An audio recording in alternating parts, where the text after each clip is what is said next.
understands the sandbox, and they understand the fractal, if you would, of what they're there to do, which is to create sustainable, regenerative types of products and services in the marketplace, etc. Now, the young people coming out of university, a lot of them are kind of like, yeah, I want to have a career, etc. But it's also nice to make a little bit of money based on the value you create.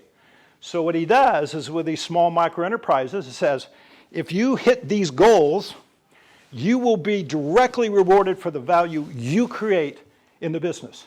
And the shareholders are last. You will be first paid on the deal.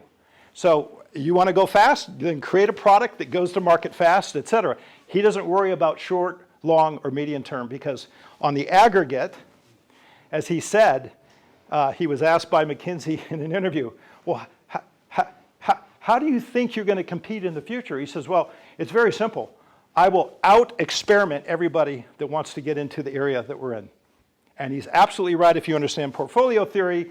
The more diversification experiments you have, you will outlast anybody that's just doing one or two, which is the traditional model now, which is you grow a corporate innovation lab, you get a small bunch of people in there, you put corporate venture capital at play, and you're betting on a very small set of people doing a small set of things. He's got 4,700 enterprises pursuing, right?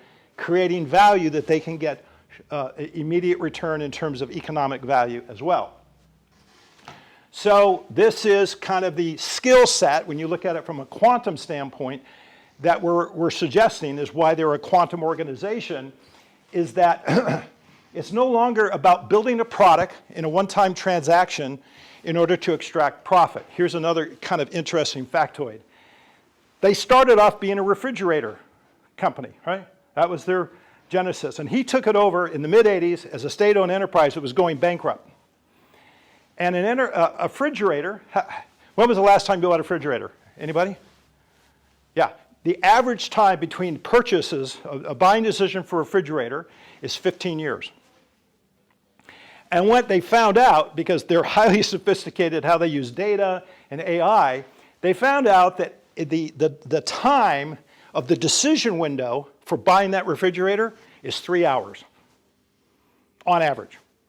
So, you know, it's kind of like you come home, the mother says, hey, honey, the refrigerator's broken. And oh, by the way, it's going to cost more to fix it than it is to buy it now for a new one, right?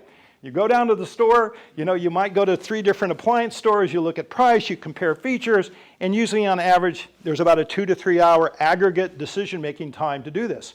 Now, if you're a marketer, you're in marketing, the cost to be in that window is extraordinary, right? Just the marketing cost to be there. So what Zhang Ruimin said, no, we need to be with that customer their entire life. So what product we put in the marketplace, we want to put services around that add more value to the customer, to the user, so that when we're there, and we won't be guessing what that 2 to 3 hour window is because we're going to be in constant communication through IoT, through understanding information about where they're at and what they're doing. So again, this issue about igniting human potential is in fact at the core of their business. And it's extraordinary. This is one reason why today they were awarded the most admired company in the world. They have no recruitment problems. They can pretty much access technology and capabilities quicker and better because the technology deployment for them has been built over the last 12 years, and it gets even better and better.